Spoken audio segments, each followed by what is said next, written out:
buenas tardes, muy bienvenidos a esta nueva edición de Economía para Todos. Hoy ya es final de mes, sábado 30 de septiembre. Se acabó este mes que, pues miren, ¿qué quieren que les diga? Que viene muy bien, que vayan pasando los meses porque el panorama mejora muy lentamente. ¿Se acuerdan de aquello de que la inflación iba a ser una cosa coyuntural y tal? Bueno, pues 2 años después aquí seguimos teniendo que hablar de la inflación, del 30% que en 2 años ha subido la cesta de la compra, de que la gasolina está intratable, los carburantes quiero decir en general, la deuda pública intratable, y esto en un contexto pues problemático, porque el precio del petróleo, los tipos de interés, China, Italia, países con mucha deuda también como Francia, España, en fin, Estados Unidos, que siempre están ahí con lo de que se cierra el gobierno, luego no se acabará cerrando, pero mientras tanto es un mes o mes y pico de incertidumbre, aunque con la inflación les va un poquito mejor. Ya veremos el impacto último de los carburantes allí en los próximos meses. Pero bueno, que es un panorama pues preocupante, y además aquí en España se junta con la parálisis política que no es ni de este mes, ni del pasado, ni del otro. Es que llevamos todo el año sin hacer nada. Bueno, un año. He sido muy generosa, porque en realidad desde que está Sánchez llevamos 4 años sin hacer nada, excepto gastar. Eso sí, eso se nos da de maravilla. Esta semana publicaba el ABC, ¿se acuerdan de eso que se quejaba Montoro, de las facturas que se encontró en los cajones y tal? Pues ya hay casi otros 8.000 millones de facturas en los cajones. Así que entre eso, los 12.000 millones que han gastado desde que están en funciones, que es que gastan, si es que gastan por minuto. Además, creo que nuestro compañero Rotellar lo ha publicado en Libre Mercado. 150.000 euros por minuto gasta este gobierno, está gastando este gobierno. Pues de eso es de lo que estamos hablando. ¿Hay algún interés en que eso se rebaje? Pues no, pues hoy han salido los datos de la deuda y claro, como revisan el PIB, pues en porcentaje baja, pero en lo que es deuda, pues ya acercándose al 1.600.000 y 400.000 solamente en los últimos años. Bueno, vamos que tenemos hoy mucha plancha. Vamos ya a empezar y a presentarle hoy los dos grandes que me acompañan. Lo de Víctor hoy es que viene, si nos toman por tontos, y eso ya lo sé. Pero, como dice la canción, hasta los tontos tenemos tope. Así que Raga, profesor Raga, esto es más cierto que nada, ¿no? Ya. Muy buenas tardes, sí. Sí. Bien paré. Ya está bien, hombre. Y si no te doy 3 joyas y... Pero, claro, y ya está. Pero con poco éxito, ¿eh? Sí, menos mal. Menos mal que la reacción ha sido rápida. Y Domingo Soriano, ¿qué tal? Nuestro otro grande que tenemos en este programa. Tenemos muchos, pero hay algunos que son muy grandes porque son muy especialistas en algunas cosas muy interesantes y que otra vez, si es que todas las semanas algo de las pensiones sabemos. Ahora, o que tenga que ver con las pensiones. Luego hablaremos de esa subida de las cotizaciones que quiere imponer la Unión Europea para seguir ayudando, pues eso, a que se cree empleo, sobre todo en los países donde seguimos en el farolillo rojo, y eso pues viene pues a atornillar un poquito más la economía española y a apostar por lo que dicen los más radicales de nuestro gobierno en funciones, que es que hay que darle al empresario, hay que darle, hombre, todo lo que se pueda, cuanto más mejor. Bueno, a ver, esta semana hemos conocido el adelanto del IPC. Yo recordaba cómo Calviño nos decía aquello de, uy, si esto es coyuntural, los tipos de interés. No, si nosotros tenemos todo preparado, si esto a nosotros no nos va, ni nos va a rozar. Bueno, pues hay un informe de Funcas, digo, porque tiene mucho que ver. ¿Por qué han subido tanto los tipos de interés? Porque es muy alta la inflación. ¿Y qué le preocupa más a todo el mundo? La inflación, que la economía, en fin, se paralice un poco, que es lo que ha pasado. Y está pasando. ¿Que no van a subir más? Bueno, pero si se quedan altos, bueno, pues ya tiene su efecto lógico en las familias, en las empresas y en las cuentas del gobierno. Y hay un informe de Funcas publicado esta semana que pone los pelos de escarpias porque dice, oye, ¿vamos a hacer algo algún día sobre este particular? Sí, a ver, sobre la inflación, a mí lo más grave que por parte del gobierno en estos 3 años, y sobre todo en los últimos 2, es esa idea de, bueno, no es cosa nuestra, es temporal, vamos a ponernos siempre en el mejor de los escenarios. Porque, por ejemplo, comentabas antes, los combustibles que están disparados. Pues yo podría entender que el gobierno dijera, eso no es culpa mía, digamos, ahí hay un punto de coyuntural por parte de lo que es el mercado, los productores de materias primas, bueno, nos tendríamos que ir a analizar cuáles son las razones, cuánto influye la guerra, pero ahí probablemente el gobierno tiene razón, no se me puede o sea, no se me puede echar en cara a mí la responsabilidad por el hecho de que esté muy caro el barril de petróleo en el mercado internacional, correcto, pero la clave es ¿qué has hecho en estos 2 últimos años especialmente para prepararte para el peor de los escenarios? Y no solo es que nos hayan preparado para el peor de los escenarios, es que el gobierno siempre lo ha hecho todo, desde el gasto público que decías, las proyecciones, por supuesto, de crecimiento, las medidas en cuestión fiscal, todo lo ha hecho preparándose solo para el mejor de los escenarios. De, si todo sale bien, esto encajará con la deuda pública. Entonces, ¿qué ocurre? Que cuando se te empiezan a volver las cosas en contra, dices, bueno, hombre, pero es que esto no es culpa mía. Y dices, ya, pero ¿qué mínimo, qué preparación has hecho? Tienes el déficit público, uno de los niveles más altos de Europa. Claro, es que, ¿cómo iba a imaginar yo que esto se iba a dar? Es que esa es la labor del gobierno. Claro, tienes, es verdad, dices, no, las familias, claro, es que el Euribor se está disparando, tienes a las familias ahogadas, ¿no? Hombre, es que eso no es culpa mía del todo, el Euribor, porque claro, el Banco Central Europeo está subiendo los tipos porque la inflación, hombre, ya, pero ¿has aplicado algo, algún tipo de medida de alivio fiscal? Hombre, no, es que si aplico alivio fiscal, entonces los ingresos, hombre, claro, sí, tendrás que aplicar también una medida de alivio del gasto. Es decir, al final, ¿dónde puedes actuar tú? Pues puedes actuar algo en la política fiscal y en la política de gasto público y por ahí, ¿qué ha hecho el gobierno? No solo no ha hecho nada, sino que siempre ha llevado en la parte que le toca las cosas al límite para que en el momento en que pasara cualquier circunstancia negativa estuvieras en un problema. Bueno, y ha tirado el dinero, porque con toda la recaudación que ha tenido, la ha despilfarrado en el sentido de que se ha hecho así, ¡ala, venga! Los 20 céntimos para todos, los estos para todos, los cheques para no sé quién, los cheques para no sé cuántos, cuando eso no aliviaba en absoluto nada y sin embargo presiona más la inflación todavía. Vamos a ver, hay el capítulo esencial de la economía es que si imaginásemos un escenario en el que no existe Estado, la economía se ajustaría por sí misma. No habría inflación. No habría inflación porque la suma de bienes y servicios producidos por su precio es igual a lo que ha costado producirlos.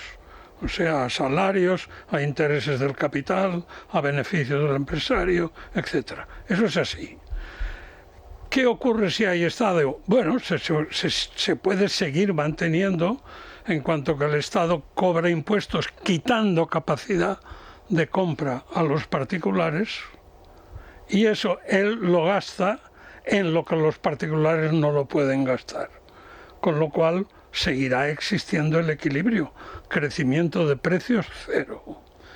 El problema ocurre cuando yo deduzco impuestos de la población en una cantidad X y me gasto el 1,3 de X.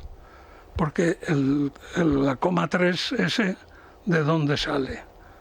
De dinero, pero de dinero vacío, dinero que no han producido bienes. Y al no producir bienes, pero sí capacidad de compra de los bienes, cuando se encuentran en el mercado, la demanda presiona sobre la oferta y ya puede ser quien sea el artífice, los precios subirán. O sea, esto es una realidad, pero vamos, que no la estoy inventando. Tu amiga la Calviño, lección primera del curso introductorio. Tu amiga Calviño no lo tiene... Ni Calviño no tiene ni claro. Nuestra querida Madame Lagarde, Bueno, que también dijo lo mismo, la misma frase. Es momentánea y muy suave. Échale guindas al pavo. Pero es muy importante lo que dice el profesor porque en la conjunción entre Calviño y Lagarde estamos viendo que se están siguiendo dos políticas contradictorias. Y en ese sentido, el gobierno español especialmente, pero no todos los gobiernos tienen el mismo nivel de déficit que nosotros. Claro, el Banco Central Europeo está aplicando una política, si queremos decir, restrictiva, o de tratar de tener la inflación, pues subiendo los tipos de interés, y al mismo tiempo la política fiscal, digamos, en política monetaria, que al final un país que tuviese su propia moneda, pues tiene esos dos elementos para jugar contra la inflación, política monetaria, política fiscal. Pues la política monetaria está tratando de enfriar, si queremos así, tratar de bajar un poquito la actividad, a ver si consigue bajar los precios, y la política fiscal está haciendo lo que dice el profesor, es decir, inyectar. Entonces, claro, en algún momento, también digo yo, por eso digo que la conjunción entre Lagarde y Calviño, en algún momento Lagarde dirá, oiga, ¿para qué estoy yo tomando medidas dolorosas y medidas impopulares, que parece que siempre soy el malo de la película, si hay varios gobiernos de la eurozona y de algunos de países muy grandes de la eurozona, y ahí especialmente el español, que están, digamos, minando la eficacia de la política principal, política monetaria que estoy siguiendo yo desde el Banco Central Europeo? Es que pero no tiene ningún tampoco sentido. la veo yo que se ponga muy en jarras, ¿eh? No, por ahora no se ha puesto ni muy en exigente. Lo que está diciendo Domingo es absolutamente cierto, pero claro, pensemos, Lagarde sube tipos de interés con mucho esfuerzo y tras convicción del ángel de la guarda consiguió por fin decir que subían los tipos de interés. Bien, sube usted los tipos de interés, ¿a quién perjudica? A quien pida créditos, correcto. Pero ¿y cuando derrama dinero nuevo?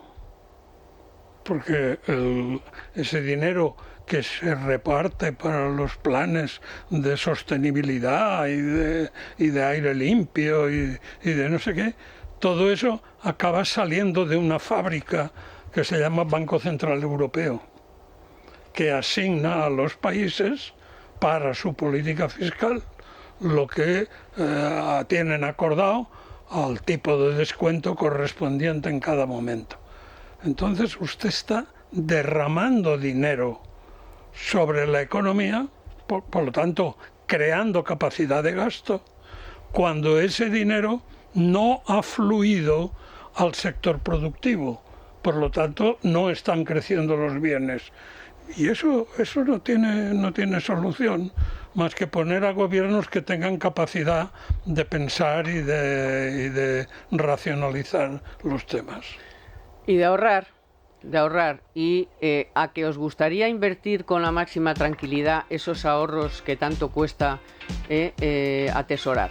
Pues eso precisamente es lo que te ofrece Banca March, el banco con el ratio de solvencia más alto de la banca española, para darte la seguridad que necesitas en todas tus decisiones. Si quieres tranquilidad para tus ahorros, Banca March es un banco para ti. Descúbrelo en bancamarch.es. Y para hacerte la compra más fácil, pues qué bien te viene el Corte Inglés, porque vuelve la financiación total. Qué bien te viene para el nuevo televisor, el frigorífico, el sofá. Oye, ¿o por qué no? Pues ese bolso de última moda que te pone, vamos. Qué bien te viene la financiación total para todo lo que te gusta, para lo que puedas necesitar. Financiación total para clientes con tarjeta del Corte Inglés, con hasta 12 meses para pagar en electrónica, electrodomésticos, hogar, moda, relojería, puericultura y mucho más. Financiación total en tienda web y app del Corte Inglés, la financiación que mejor te viene para el otoño. Hasta el miércoles 4 de octubre, ojo, por compras superiores a 200 euros, financiación ofrecida por Financiera El Corte Inglés y sujeta a su aprobación. Consulta condiciones y exclusiones en elcorteinglés.es. Bueno, hablábamos de gasto público, y precisamente esta semana, que yo no digo que no se lo merezcan, los 3 millones de empleados públicos, que a lo mejor trabajan mucho y es lo que habían acordado y todo lo que tú quieras, pero con una deuda de casi 1,6 billones, de 400.000 millones más que ha metido ahí Sánchez desde que gobierna, es el momento ahora de subir otro 0,5% a los empleados públicos el salario, y además con efecto retroactivo desde enero. Ahí lo dejo, que si no, a ver si se van a enfadar. Pero las cuentas son las que son. Y luego hemos conocido también otra vez otro mes, en este caso septiembre, en el que ya supera los 12.000 millones al mes el gasto en pensiones. Las facturas en el cajón, que en algún momento las tendremos que pagar. Por supuesto, a lo mejor no Sánchez, que si sigue las incrementará más, pero en algún momento habrá que pagarlas. Yo, de verdad, o sea, no atienden a la AIREF, que acaba de certificar el descontrol absoluto de las cuentas públicas en España, líder en déficit y en deuda, aunque nos acompañan Italia y también parece que Francia no anda muy bien en este terreno. Pero bueno, a nosotros nos importa España y lo que diga la AIREF sobre nuestras cuentas. O sea, en serio, estamos aquí... No, contentos por lo que decías. Porque hay alguno que tiene más deuda que nosotros, por Grecia, Italia, dentro de la eurozona, y porque baja en términos la ratio, en términos de PIB. Claro, te dedicas a toquetear el PIB. Pues... Pero es bastante equívoco y bastante peligroso, porque el otro día Rayo hacía un artículo muy bueno, como casi todos los que él hace, en el que planteaba los números de cuánto de la rebaja de la deuda respecto al PIB se debe a medidas de restricción del gasto y cuánto se debe puramente a subida del PIB. Y decía, no, es que todo el efecto que hemos visto de caída del indicador se debe a que te está subiendo el PIB. Pero las revisiones. Claro, si no, a ver, la revisión, sin entrar en esa polémica, ¿no? Pero lo que decía es, ¿realmente ha habido algún ajuste por parte del Estado en estos últimos 2 años? Y digo 2 años, una vez que ya te ha pasado los efectos de la pandemia, pues coges verano de 2021 y dices, ¿qué ha hecho el Estado desde entonces? Y no ha hecho nada, no ha hecho ningún ajuste. Que por eso decía antes, cuidado con lo de la política monetaria. A ver, esto es un poco absurdo porque es como si tú dices, quiero adelgazar, y entonces te apuntas al gimnasio y luego vas al gimnasio todos los días y luego para cenar te tomas huevos fritos con patatas, una hamburguesa y un trozo de tarta. Y dices, hombre, es absurdo. Para si quieres adelgazar de verdad, tendrás que hacer políticas, o sea, tendrás que hacer algo coherente en las dos partes, cuando te sientas a comer y cuando te vas a hacer ejercicio. Pues nosotros lo que estamos haciendo es el contrario. Entonces, enlazo en eso con lo de los funcionarios o lo de las pensiones, que siempre, cuando dices esto, pues piensas en el funcionario en concreto, el que puedes conocer, o en el pensionista en concreto, el que puedes conocer. Y dices, hombre, es que el funcionario, pues, ¿se merece que le suban el sueldo? Claro, Pepito Pérez, al que yo conozco, pues sí, se lo merece. Pero ya no solo por cómo él trabaje, sino le ves la cara, pobre hombre, pues sí, él también está sufriendo la inflación. El acuerdo al que llegó el gobierno, que creo que era 9,5 en 3 años, desde hasta 2024, pues digo, hombre, pues es lógico porque ellos también sufren la inflación. Y con las pensiones piensas parecido. Pero es que el problema del gasto público siempre es el mismo. Es que si no es una cuestión de justicia, es una cuestión de disponibilidad. O sea, ¿cuánto dinero puede gastarse en España? ¿Qué sueldos puede pagar España? Claro, aquí la cuestión es, ¿cuántos trabajadores tiene España ahora? 20,5 millones. ¿Qué producen esos trabajadores? ¿Qué capacidad de generación de riqueza producen? Pues desgraciadamente no mucha, por las razones que sean. Ya fíjate que eso podríamos entrar, ay no, es que España lleva en un estancamiento secular hace 30 años. No entro. Pero la verdad es que producimos poco.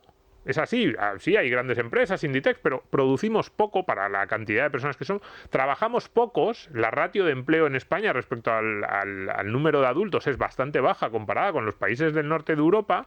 No somos especialmente punteros en casi ninguna de las industrias de alto valor añadido.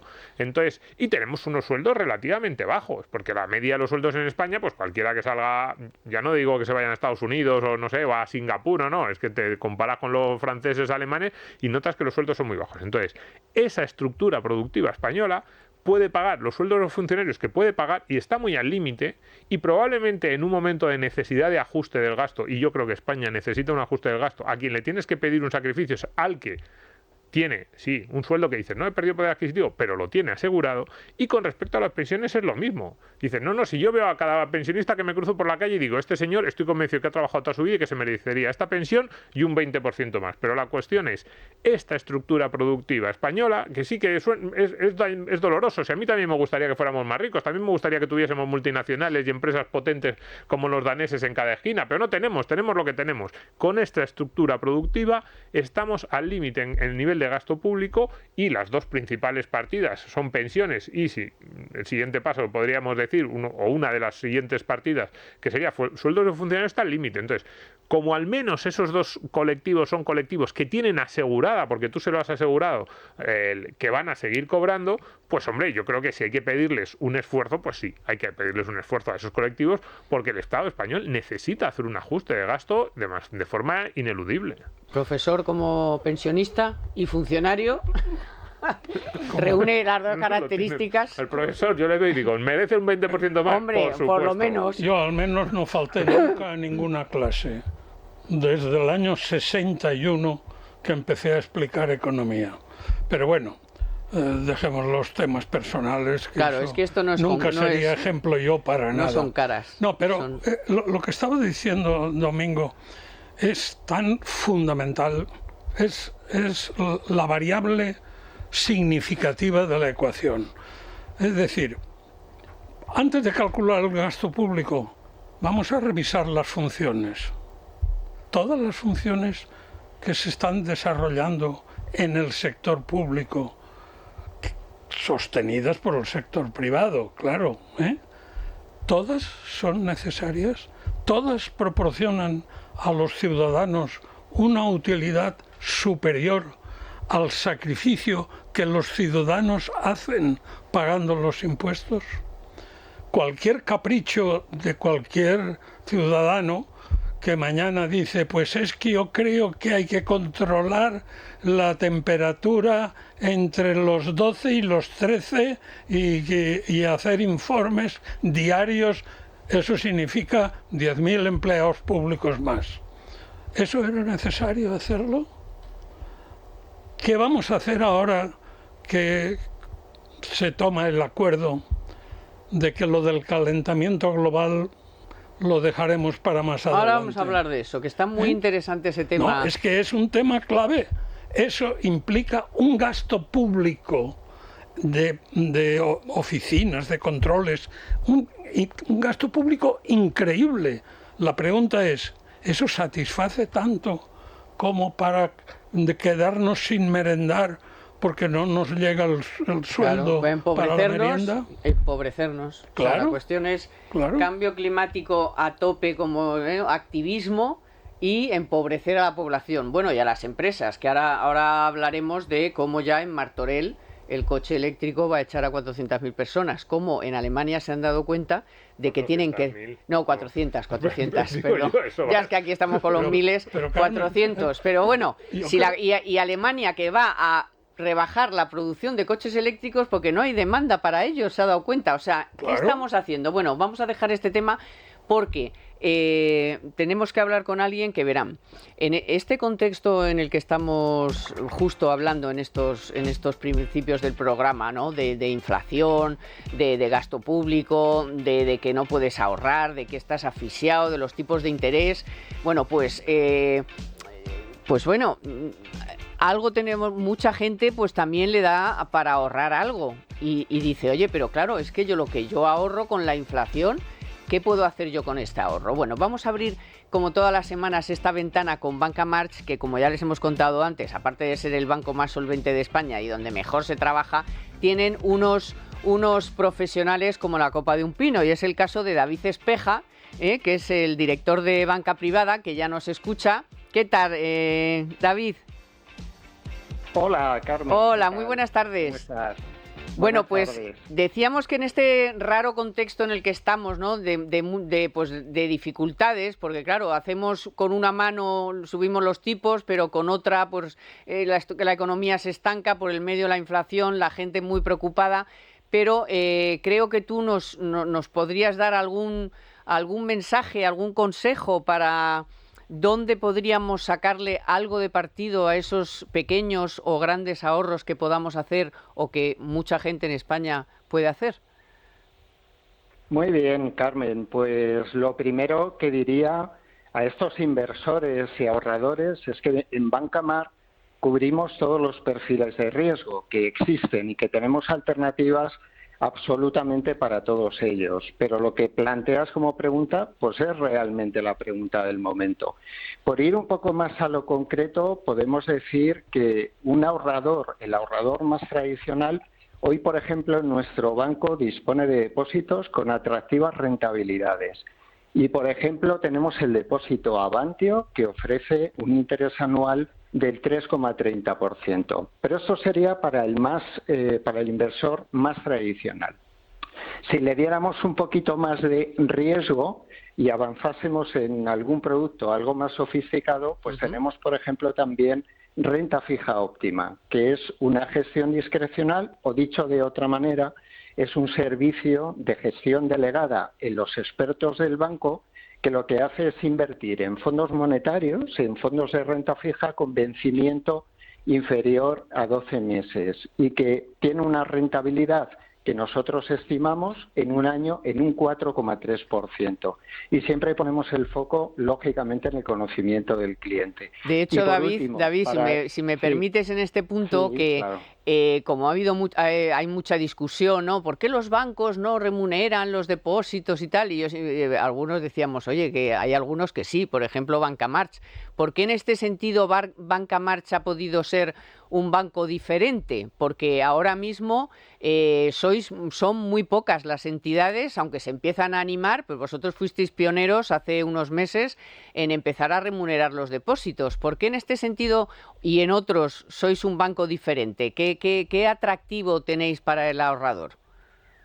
Pues efectivamente yo creo que esta es muy buena pregunta y tiene una respuesta sencilla, que es la solvencia. Como has comentado al principio, Banca March es el banco más solvente actualmente que hay en España y además es diferente. ¿Por qué? Porque es un banco ya que tiene prácticamente un siglo, en apenas 3 años ya será un banco centenario, y luego algo que también nos diferencia es que es el único que es 100% propiedad de una familia. Y además disponemos de un modelo de negocio basado en 3 pilares. Uno que es la solvencia, como ya hemos comentado, en la rentabilidad a largo plazo y el asesoramiento especializado y responsable. La solvencia está comentada, yo creo que a quien no le gusta tener su dinero, su patrimonio en el banco más solvente de España. En cuanto a lo que es la rentabilidad a largo plazo, pues no somos un banco cotizado y eso hace, lógicamente, que no tengamos presiones cortoplacistas y luego el asesoramiento especializado y responsable que está dentro de nuestro ADN. Y, de hecho, va de la mano de gestores excelentes que además han sido nombrados y valorados como los mejores gestores de la banca española y esto valorado por sus clientes. Sí, O sea que, bueno, tenemos una oferta muy diferencial. Tenéis, como dice Dieter, la vitrina, vamos, yo no voy a decir tan llena como la del Real Madrid, porque no soy del Real Madrid, pero digamos que una vitrina de trofeos y de reconocimientos muy alto. Así que solventes, diferentes, vuestros clientes os valoran y vuestros empleados. Así que yo creo que dónde mejor que tener los ahorros que en Banca March. Muchas gracias, David Espeja, que es director de Banca Privada. Mucha suerte y nos encontramos en otro momento seguro. Muchas gracias, Carmen, a vosotros. Bueno, con el cambio climático está ocurriendo que hay un cierto desconcierto en algunos. Yo me siento desconcertada, si ya lo voy a confesar. Ya sé que ahora Domingo y profesor me dirán, pues, está fatal porque no te puede desconcertar nada. Pero claro, oigo cosas, ¿no? Y oigo, por ejemplo, ahora a von der Leyen diciendo que la energía nuclear también tendría que tener incentivos fiscales, aparte de que ya dijeron que era verde, pero ahora como que es más específica, ¿no? Reducciones fiscales, la energía nuclear y tal. Han rebajado las normas para los coches y retrasado la aplicación del Euro 7. Hay países como el Reino Unido que están también diciendo, pero ¿aquí qué está pasando? Alemania, que acabo de leer, que reduce la producción de coche eléctrico porque dice que no tiene demanda para tanto coche eléctrico. No sé, ¿hay como una especie de run o son cosas mías y de 4 o 5 tontos? Tontos. Es que hablar de eso es renunciar al mercado. O sea, olvidémonos, el concepto de mercado no existe si hablamos de automóviles. Porque dices, bueno, pero el coche eléctrico es más caro que el de combustión. Bueno, pero es todo lo más caro que tiene que ser. ¿O cuántas ayudas hay que pagar para que alguien compre el coche eléctrico? Porque es que, claro, finges un mercado que no es verdad. Alguien tiene que estar poniendo ese dinero para que compres el coche eléctrico. Y después se subvencionará los electrogasolineros, la carga a un tipo de precio por kilovatio mucho más barato que el que pagamos en nuestra casa. O sea, que el que está machacado porque no puede cambiar el coche diésel porque tiene más de 12 años y no tiene dinero para comprar uno nuevo, es el que al final, con sus impuestos, es el que está subvencionando al que se compre iba a decir, coche eléctrico súper caro y súper bonito, de 30 y pico mil o 40.000 euros, y el que no puede cambiar el coche. Pero la idea, o sea, que es de locos. Cuantitativamente, el volumen de coche eléctrico en España es el 6% de los automóviles. Claro, ya me explicarás, con todas las ayudas y con toda la parafernalia, con toda la publicidad, con las penas del infierno si emites CO2, todo eso, pues... ¿Y eso es verdad? Ahora resulta que el CO2 no es verdad que sea malo. El CO2, oí el otro día a un especialista en el mundo bioquímico que decía, el CO2 alimenta a los árboles y a las plantas, y los árboles y las plantas nos alimentan a nosotros. Bueno, ese lo habrán puesto una vela negra, vamos. Claro. Al que ha dicho eso. Entonces, una vela negra. ¿Y de dónde sale esto? Esto sale de un fenómeno, hombre, me cuesta mucho decir pseudomafioso, pero sí en lo que en el mundo académico se llaman mafias, que es la doctrina es esta, y hay que decir que esto es verdad. Y al que se le ocurre decir que esto es mentira, a ver quién se lo publica. Vale, entonces, no veis, Domingo, tú no ves tampoco algo que te permita abrir una mínima ventanita para la esperanza de que se están dando cuenta yo sí que de algo. Creo que están... A ver, es el peso de la realidad. O sea, el problema de 2035 o 2030, pero muchas de estas medidas, no sé por qué escogieron la fecha de 2035. Sí, los coches, eso sí. Es que 2035 resulta que aparece, llega, entonces todavía no ha llegado, esperamos todos llegar a 2035 y verle, pero los gobiernos ya empiezan a intuir, oye, que se va acercando. Claro, vemos, ahora vamos a entrar en 2024, entonces dices, he hecho 11 años para atrás de 2024 y es 2013, estamos ahí al lado, sabemos que no ha pasado nada de tiempo desde 2013.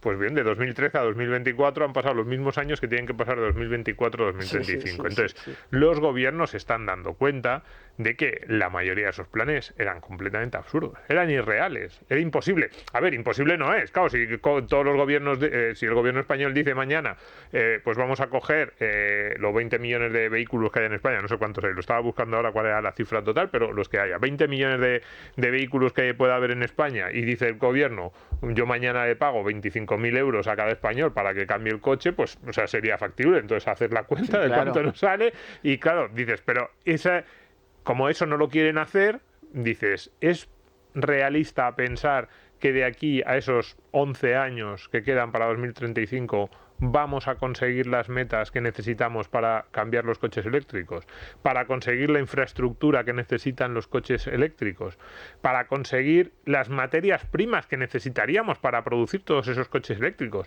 Y para que recarguen. Claro, porque que no colapse el sistema eléctrico nacional. Y luego el tiro en el pie que se supone. Yo leía el otro día, creo que era Jesús Fernández Villaverde en El Confidencial, una entrevista a la CIEN, es uno de los economistas españoles que a mí más me gusta, porque además tiene una visión bastante global de las cosas, y decía algo que me pareció muy sensato. Decía, cuidado con lo que estamos haciendo. Fíjate que no se metía mucho en las cuestiones de cambio climático, simplemente decía una evidencia. Dice, el coche de combustión, todos lo sabemos, es un mecanismo muy complejo. por eso cuando vamos al mecánico, los que no tenemos ni idea de mecánica, nos sentimos un poco indefensos, porque además sabemos que tiene millones de piezas que cualquiera de ellas se puede haber roto. Es un mecanismo muy complejo, pero al mismo tiempo es muy sofisticado y tiene una serie de ventajas brutales. Pues eso, que tú llegas a una gasolinera, le enchufas la gasolina y en 5 minutos tienes autonomía para 1000 kilómetros. Conseguir eso es muy complicado. Es decir, oye, me puedo desplazar de Madrid a Barcelona, en 5 minutos he conseguido lo que necesitaba para hacer ese viaje, que con un coche eléctrico, por ejemplo, no es así. Tiene una serie de complicaciones, la infraestructura, la posibilidad de que vayamos muchos de repente a una gasolinera es relativamente fácil, no es habitual ver cosas en una gasolinera, el coche eléctrico sí. Bueno, pues lo que decía Jesús Fernández Villaverde era, cuidado, dice, en Europa hemos conseguido ser realmente buenos en eso. Yo alguna vez he dicho que esta es la única industria que sigue siendo muy necesaria y industria de tecnología punta, una de las pocas, quizás en la farmacéutica, pero no hay muchas en las que Europa sigue siendo puntera. Siempre ha sido puntera desde un punto de vista tecnológico. Los alemanes con sus coches más de alta gama, los franceses con los coches más de nivel medio y medio bajo, cada uno, los italianos. En España, que no tenemos esas grandes marcas y sin embargo en la industria de componentes, en la industria intermedia, somos muy buenos. Pues bien, Europa de repente ha conseguido pegarse un tiro en el pie. Entonces decía Jesús, cuidado, porque un coche eléctrico, por eso empezaba yo con lo de la complejidad y del taller, es una máquina muy sencilla. De hecho, probablemente un niño de 12, 13, 14 años en un proyecto de estos de ciencia que les mandan en el colegio puede hacer una especie de coche eléctrico, porque es ponerle una batería, pegarle 4 ruedas a una batería y darle al interruptor y aquello tira. Esto no es como un motor de combustión. Entonces, dice, el valor añadido o la complejidad tecnológica es mucho menor. Entonces decía, las marcas de fuera de Europa llevaban décadas intentando reemplazar a los coches europeos y nunca lo habían conseguido con el coche de combustión porque había, decía, esa idea de la tecnología alemana, la fiabilidad de un coche alemán no te lo va a quitar, no te lo puede dar otro coche que sí, que es una marca que a lo mejor es bonito,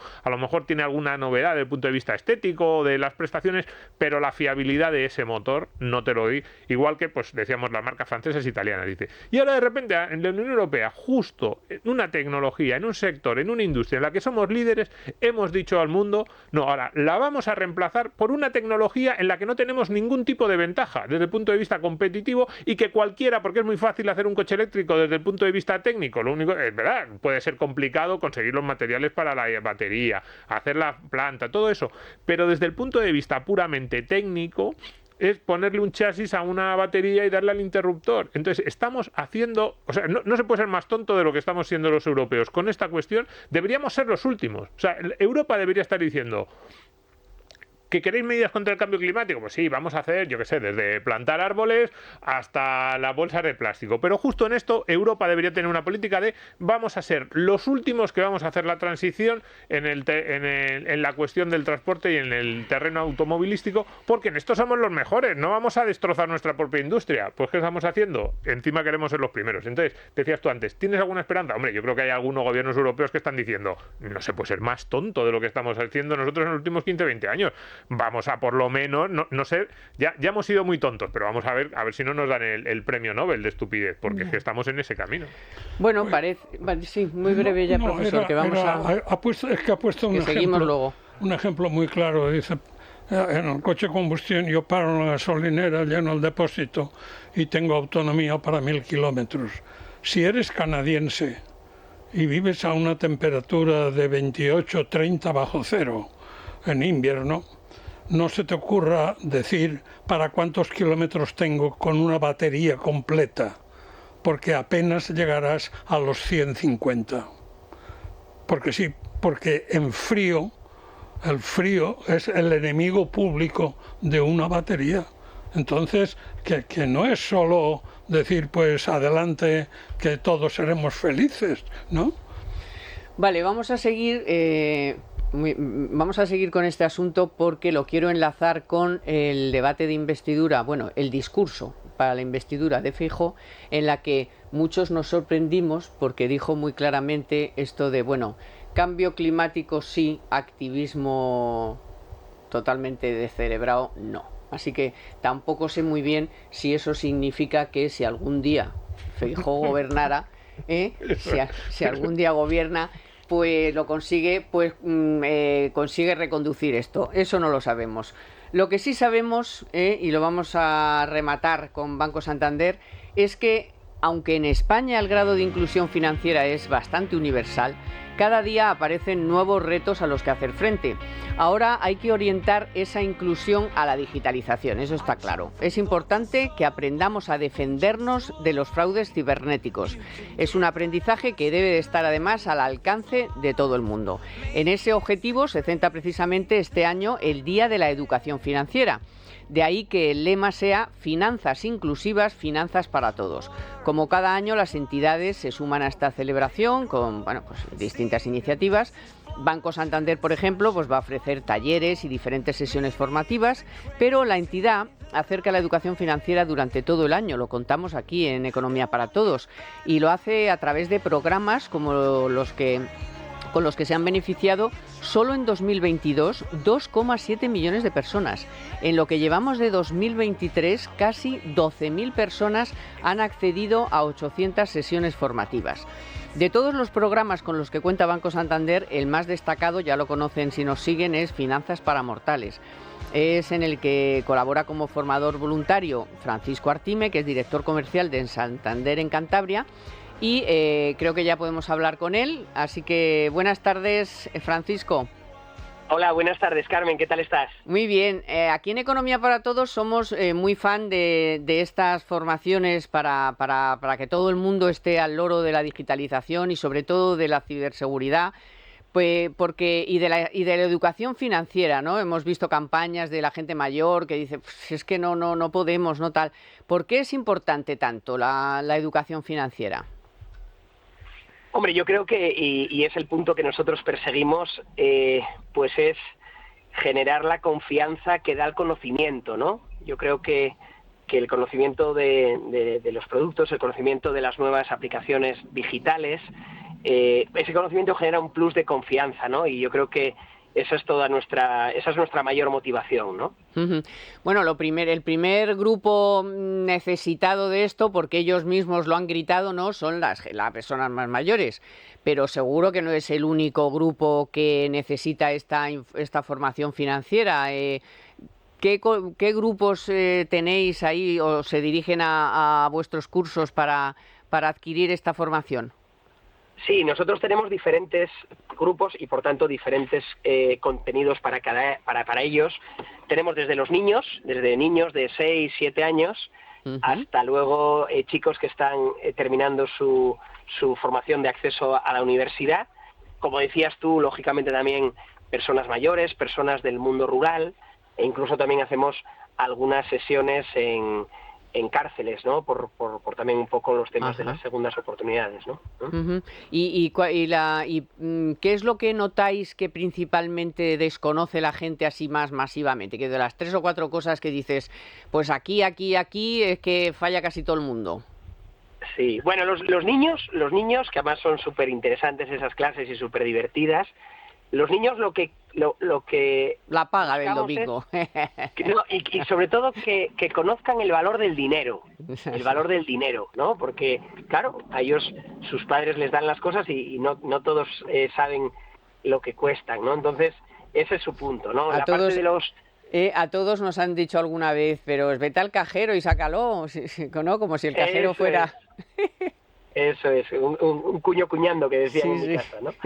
Luego los jóvenes, casi todas sus inquietudes son alrededor de su primera experiencia profesional, cómo abordar un plan de negocio, una cuenta de resultados. Ellos hablan mucho de eso, claro, ellos tienen su inquietud de a qué van a dedicar su vida, ¿no?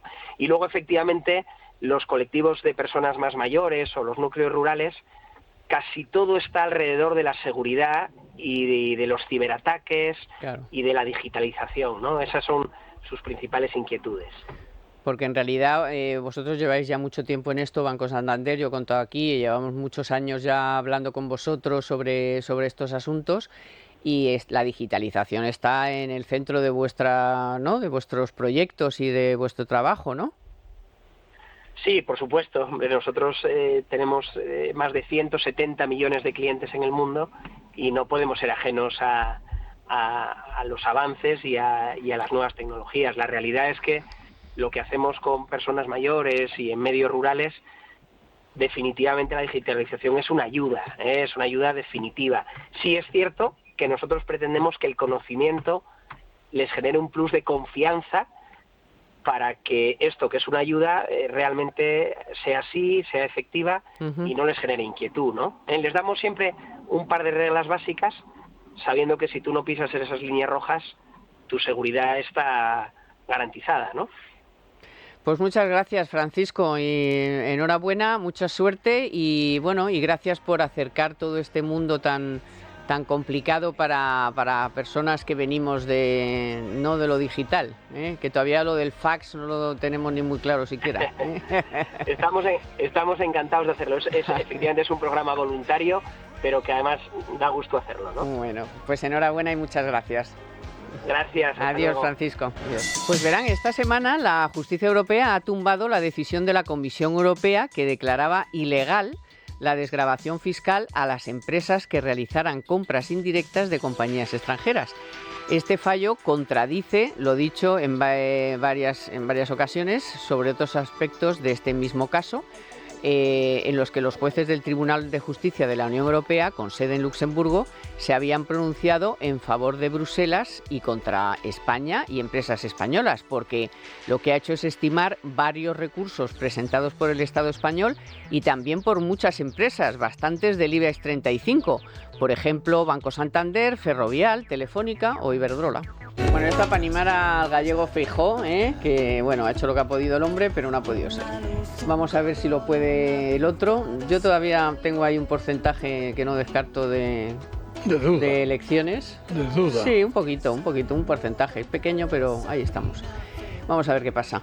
El caso es que, bueno, no era esta la cuestión. La cuestión era que, para que veáis que oigo siempre a Domingo.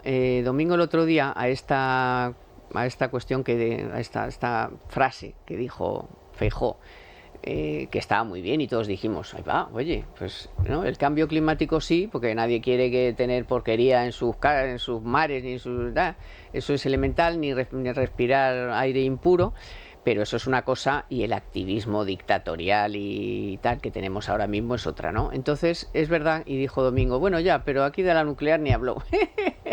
Para que veas que te oigo. Entonces, que esta es la cuestión, o sea, ni siquiera dijo una frase en torno a, desde luego, si nosotros llegamos al gobierno, esto del año 35 se va a terminar. El año 35 le ha debido de dar a alguien ese número, un de estos, uno de los que mira la mano, un vidente, porque están todos con el 35, ¿no? Las nucleares se cierran el 35, los coches acaban el 35, no sé qué va a tener el 35, no sé si pasará como en el 2000, que luego no pasó nada, pero bueno, el caso es que está ahí. No sé cómo por seguir con este asunto, o sea, en España, por ejemplo, aparte de que hacemos seguidismo puro y duro, tenemos el asunto del coste de la energía. O sea, que es que primero no nos dejan por decreto mirar qué tenemos en el subsuelo, que tenemos gas, petróleo, por supuesto tierras raras a mogollón y tal, y no podemos verlo, tenemos que comprar todo fuera, teníamos unas gasificadoras y resulta que ya estamos pagando otra vez la luz a precios escandalosos. Como dice Mafo, más que lo vamos a hacer porque el gas se va a poner carísimo y vamos a tener que pagar también la calefacción muy cara ahora este invierno. Y ahí tenemos todo el mundo con la solar, con los molinillos, con la no sé qué, y de la nuclear nadie habla. Sí, a ver. ¿Dónde tenemos uranio? Donde tenemos uranio y además es limpio y barato. Limpio y barato. Sí, a ver, yo del otro día decía que el discurso de Feijóo hay que leerlo más en clave política que económica, incluso la parte económica. Yo creo que él en el discurso trataba de plantear, probablemente su mejor escenario es el que tú estabas diciendo, una repetición electoral, y ahí me imagino que en el PP estarán pensando a ver si rascamos algunos votos de desencantados del PSOE, esto que siempre intentan, que luego no lo consiguen, pero bueno, esta idea. Bueno, ahora es al revés, ahora son los del PSOE los que quieren buscar a los del PP para que les se abstengan. Sí. O sea que cuidado. No, pero yo en esto me refería a votantes, ¿no? A ciudadanos, que el PP dice, si hay una repetición electoral, conseguir que algunos votantes del PSOE enfadados con Sánchez vengan a nosotros. Entonces, en ese sentido, el discurso de Feijóo yo creo que hay que leerlo en esa clave, porque hizo un discurso en la parte económica muy poco ambicioso, incluso algunas partes con ciertos matices socialdemócratas, claro, que bueno, que tampoco es que eso escape mucho a lo que yo creo que es Feijóo, que es más bien pues un socialdemócrata, así, más, a lo mejor con algún punto conservador en el aspecto social, lo que ha sido el PP en los últimos años, que no lo digo ni que sea bueno ni sea malo, sino que es el partido que se ha ido conformando. Y en la parte energética, en la parte de la energía, sí que es verdad que fue uno de los pocos aspectos en los que se salió mínimamente del carril trazado, del carril políticamente correcto. No mucho, por eso dijo lo de nuclear. Cuando me preguntaba Dieter, yo estaba con el documento abierto y estaba buscando ahí con la palabra nuclear. Sí, con la palabra. Le pones en el buscador a ver si está y no salía en todo el documento. Digo, a lo mejor es que me la he perdido yo cuando en la sesión. No había en el discurso de Feijóo ni una sola referencia a la nuclear y se sale mínimamente. Pero es un dato interesante, porque este es uno de esos asuntos en los que el PP, en los últimos 10 años, que el PP al final, en parte, es la expresión de una cierta parte de la ciudadanía española que probablemente no está muy de acuerdo con estas cosas, pero como que no se atrevía a decirlo en muchas ocasiones por, hombre, a ver si van a pensar que no estoy en el mundo, que soy un negacionista, que te llaman negacionista a la mínima que dices. Entonces el PP en esto estaba haciendo un seguidismo completamente absurdo, alejado de lo que pensaban sus votantes y además irracional desde un punto de vista científico, climático si quieres, pero también desde un punto de vista económico. Entonces, que haya por primera vez, yo creo, sobre todo por primera vez en una tribuna tan importante como una sesión de investidura en el Congreso, un líder del PP que dice, no, un momento, esto no tiene ningún sentido. Pues eso, que diga, transición ecológica, sí, una economía más verde, sí, pero no, como ha dicho, como ponía aquí, activismo, sí, no a la dictadura activista. Dictadura activista en ningún caso, ¿no? Entonces, sí, y sin visiones apocalípticas, también lo dijo, sin visiones apocalípticas. Yo creo que eso está bien, es un primer paso, tampoco le vamos a pedir a Feijóo que llegue aquí y diga pues lo que digo yo en mi podcast, que esto es una locura. Pues no, hombre, Feijóo puede llegar hasta donde puede llegar y desde luego es un primer paso porque además se suma a lo que tú decías, el gobierno conservador está en Reino Unido diciendo esto ha sido una locura y es muy significativo porque Reino Unido es el país de Europa en el que más en el que esto era más monolítico, en el que más todos los partidos estaban en la locura. Muchas de las iniciativas más ilógicas, más escandalosas las había tomado Johnson, incluso antes Cameron, es decir, esto no venía de los laboristas que no se sabe hace cuánto que no están en el gobierno británico. Los últimos 15 años, desde 2011 creo que fue cuando llegó Cameron o 2010 al poder, eran conservadores, los conservadores habían impulsado esta agenda.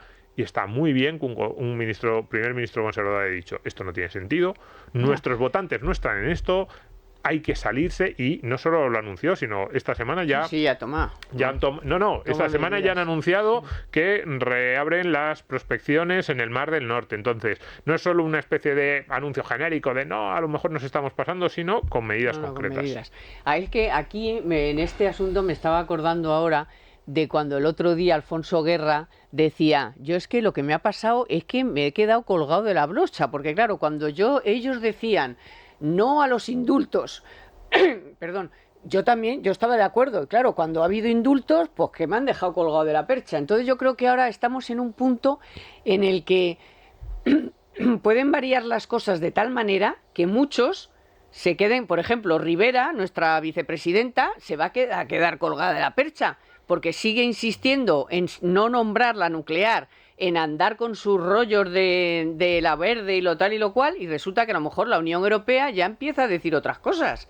Sí, pero la Rivera tiene un chollo que merecería la pena valorar, y es que se llama transición.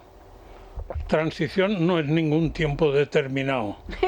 O sea, puedes seguir siendo ministra de Transición Ecológica los próximos 3 siglos. 3 siglos. O sea que ahí no hay problema. Pero yo empezaría por que cada cosa sea aquello que significa. Por ejemplo, sostenible. Nada de lo que se dice sostenible es capaz de sostenerse. Señores, nos están tomando el pelo, porque es sostenible. ¿Y qué subvención me da usted para poder hacer lo sostenible? O sea que no es sostenible. Es que no, es que esto, antes hablábamos del gasto público español y tal, y decíamos, bueno, es que lo primero que hay que saber es si merece la pena hacer eso, ¿no? Yo eso lo plantearía también para las instituciones supranacionales. ¿Cuánto cuesta al mundo, porque cada país contribuye según su porcentaje, el sostener el IPCC, el International Panel for Climate Change de Naciones Unidas?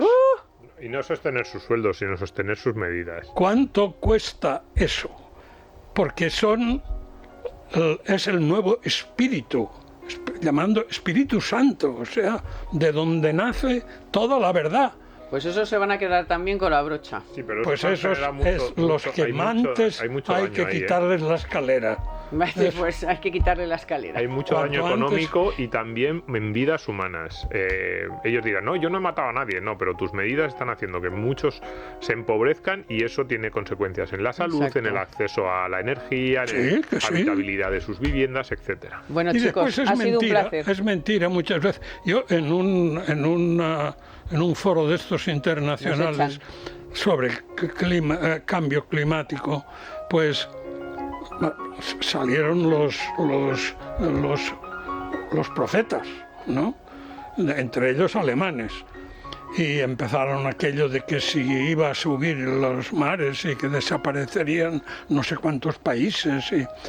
Y había un viejecito, pues tenía 92 años, o sea, me lleva ventajas a mí con mucho, 92 años presente, que es, en física no existe el premio Nobel, pero hay un premio que equivale al Nobel, ¿no? Que tiene la misma carácter. Este señor se llama el profesor Mann. Y el profesor Mann llegó un momento que estaba allí quietecito, pero levantó la mano para la discusión. Y dijo, todo eso que usted ha dicho es falso. Pero así, con esta claridad, Amén. como mandan, Amén, que nos tenemos como que ir. dicen los anglosajones. Este es alemán, pero emigró en la Primera Guerra a Estados Unidos. Ya, profesor, nos tenemos que ir. Pues muy Nos bien, echan. pues Amén. con la cita de Amén. Mann de eso es falso. Domingo, gracias. Saludo. Profesor Raga, Muchas gracias. Naya Pertusa en la producción, Víctor San Román a los mandos técnicos, compañeros de Libertad Digital Televisión, que ya nos pueden ver inmediatamente que terminemos. Muchísimas gracias a todos ustedes por estar ahí. Volvemos el próximo sábado, como siempre. Que pasen un buen fin de semana y una buena semana. Economía para todos con Carmen Tomás.